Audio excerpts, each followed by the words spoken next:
কসবার ঘটনার পর পুরসভায় সুশান্ত ঘোষ ফিরহাদ হাকিমের সঙ্গে সাক্ষাৎ 108 নম্বর ওয়ার্ডের কাউন্সিলরে তিনি দেখা করেছেন, কথা বলেছেন। কসবার ঘটনার পর পুরসভায় সুশান্ত ঘোষ ফিরহাদ হাকিম কলকাতার মেয়র তার সঙ্গে তিনি সাক্ষাৎ করেছেন। 108 নম্বরের কাউন্সিলর তার ওপর যেভাবে গুলি চালানোর ঘটনা ঘটে এবং তারপর তোলপাড় পড়ে যায় ফিরহাদ হাকিম, তিনি পুলিশের ভূমিকা নিয়ে সরব হয়েছিলেন।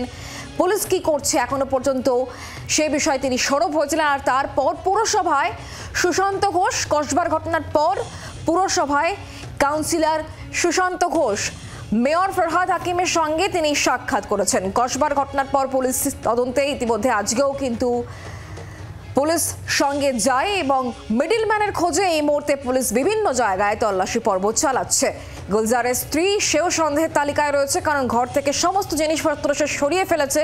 ঠিকই কারণ সেটাই জানার চেষ্টা করা হচ্ছে পুলিশের তরফ থেকে। তবে আজকে পুরসভায় সুশান্ত ঘোষ এবং ফিরহাদ হাকিমের সাক্ষাৎ আমরা জানবো। অর্কদীপ্ত এই মুহূর্তে আমাদের সঙ্গে রয়েছেন, আমাদের প্রতিনিধি সরাসরি। অর্কদীপ্ত, কাউন্সিলর সুশান্ত ঘোষের ওপর হামলার ঘটনার পর ফিরহাদ হাকিম তিনি তার সঙ্গে আজকে সুশান্ত ঘোষের যে সাক্ষাৎ পর্ব, ঠিক কি কথা হলো, কি জানতে পারলে এখনো পর্যন্ত এই সাক্ষাৎ পর্ব নিয়ে?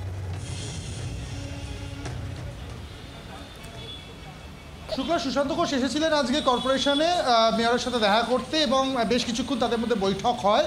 তবে কি কথা হয়েছে দুপক্ষের কেউই কিন্তু কোনো রকম কথা বলতে চাননি সাংবাদিকদের সামনে। সুশান্ত ঘোষ তিনি শুধু জানান যে সৌজন্য সাক্ষাৎকার করার জন্য এসেছিলেন, সে শুধু দেখা করতে এসেছিলেন, দেখা করেই তিনি বেরিয়ে যাচ্ছেন।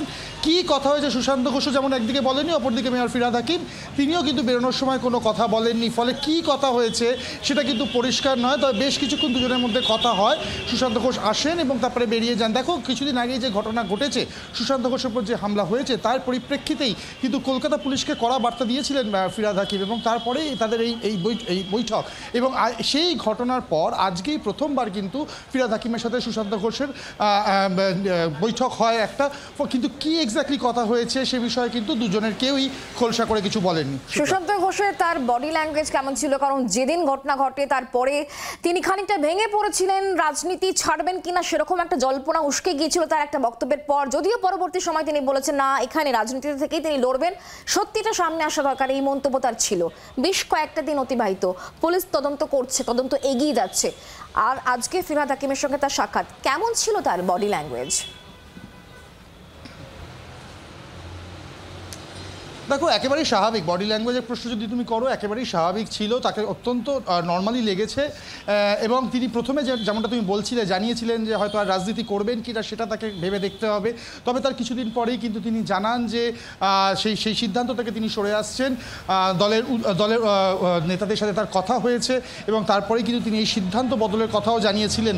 ফলে তিনি যে রাজনীতিতে ছিলেন এবং রাজনীতিতে থাকছেন সেটা কিন্তু তিনি ইতিমধ্যেই পরিষ্কার করে দিয়েছেন। তবে অবশ্যই করে ফিরহাদ হাকিমের সাথে তার নিজস্ব কিছু কথাবার্তা ছিল, পুরো বিষয়টা তারা আলোচনা করেছেন এমনটাই সূত্র মারফত খবর। এবং তার পরিপ্রেক্ষিতে কী প্রিকশনারি স্টেপস ভবিষ্যতের জন্য নেওয়া যায় সেগুলো আলোচনা হয়েছে বলেই খবর পাওয়া যাচ্ছে। তবে আবারও বলছি, কি এক্স্যাক্টলি দুজনের মধ্যে কথা হয়েছে সেটা কিন্তু এখনো পরিষ্কার নয়। শুক্লা, ধন্যবাদ অর্কদীপ্ত। বাংলার আওয়াজ, বাঙালির আবেগ, জি 24 ঘন্টা।